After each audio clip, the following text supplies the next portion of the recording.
So, is there anything in particular you would like to practice today? I don't think so. No? I think I'm all good. Bit of everything? Yeah. You may want to pull your head straight up, by the way.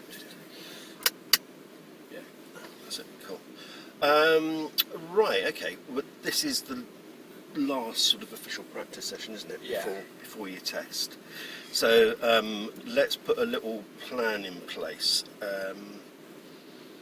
But let's do that on the move. Okay. Yeah, rather than sit here chatting and wasting time. Yeah. We'll go out via Garraby Hill towards Stamford Bridge, and then once we're out on the main road and there's not anything sort of kicking off that we need to deal with, then we can just have a little chat and see what we're going to do, yeah? Sounds good. Yeah. Yeah. Over to you when you're ready then. Okay, so obviously I want you to concentrate mainly on your driving. Yeah. And if you need to start dealing with anything, then I'll just shut up and let you deal with it. Okay. But what I want to do is just run through a list of subjects, I suppose, really. You know, things that are likely to come up on your driving test, because delays come up on your driving test, really. And all I want you to do is just be honest with yourself, and if you can, give yourself a score of 1 to 10. So 1, and what we're looking for is like a confidence rating. Okay. Okay. So 1 would be a very, very low level of confidence. 10 would be you're feeling as confident as you can. You're feeling that it's not going to be a problem for you. Okay. That particular subject will come up on your test. And we'll see if anything pops its head up that then we can then use to perhaps sort of prioritise what we're going to do today. Okay, so I'm in no particular order. I don't have a view on this one way or the other, so I'm going to go by whatever you say. Okay. So roundabouts. 7. 7. Okay. We'll come back to scores in a moment. Turning right at traffic lights. 7 also. Yeah. Also 7. Right. Okay. Dealing with what we call meeting situations. So when you're driving typically around a residential area, you've got parked cars perhaps on both sides, or at least one side. And you need to judge whether you're going to go through the gap or a vehicle coming the other way is going to go through the gap, and how you deal with those types of situations. 8. Yeah. 8. Okay. Reverse parking into a bay. Like 5 or 6. Okay. Driving forwards into a parking bay. 9. Okay. Parallel parking.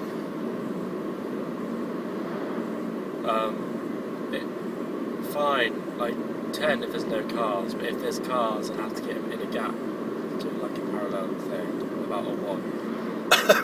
Okay.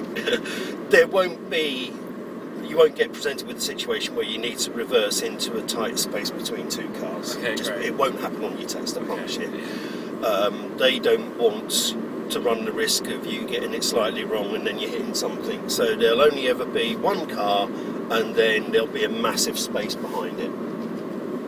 Okay. Yeah. So that's sort of quite your high confidence on that one. Yeah. Emergency stop. 10. Okay. Driving on a dual carriageway at speed, so sort of up towards 70 miles an hour. 10. Okay.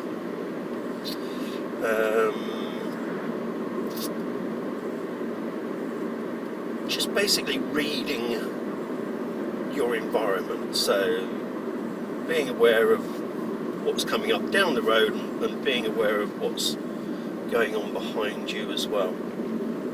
10. Yeah. Okay. 9. So at the moment we've got reversing into a parking bay as the lowest score. Yeah. So we would probably then put that on the top of the priority list. Yeah. And then we had roundabouts, or what didn't we said 7 on? Turning right. Turning right traffic lights. Yeah. And there was one other. Wasn't going forward into a parking space. No, you said you were quite confident with that one. Can't remember what I said. We'll have to replay videos. Yeah. Right, well let's make our initial focus then reversing into the parking bay. Okay. As and when we get to the relevant Yeah. point, of course, and then also turning right at traffic lights. What about pulling over on the right? Because you might be asked to do that, and then reverse, moving back a couple of car lengths, and then driving on again. 8 probably. 8. Okay.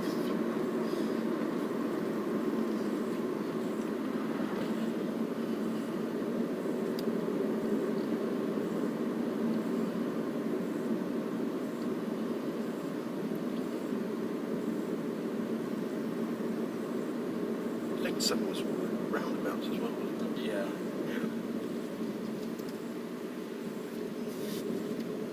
I think that will always be the 7. Do you? Yeah. Why? It's sort of, I don't know. I don't like the concept of them. Go on, give me a bit more on that. What do you mean you don't like the concept of them? Like, sometimes you think they're going that way, but they just don't. So, I don't know. I can't really explain it. I don't really like them. Okay. Well, we're going to do some roundabouts today as well. Okay. Regardless. It's almost impossible not to do roundabouts. Driving around York. Certainly down near the test centre. So, yeah, they're naturally going to form part and parcel of what we're going to do today. So again, I'll let you concentrate as we're coming into a little bit busier area. Okay, but then when we are over the bridge and heading towards York, we'll drill into things in a little bit more detail then. Yeah. Okay. So I'm going to say this out loud, just really for the sake of my own memories. I've got roundabouts, reversing into a parking bay, turning right, traffic lights.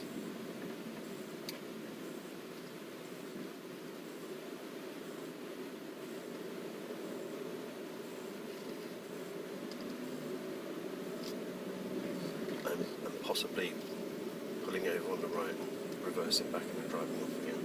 But we'll probably put that one lowest down on the list.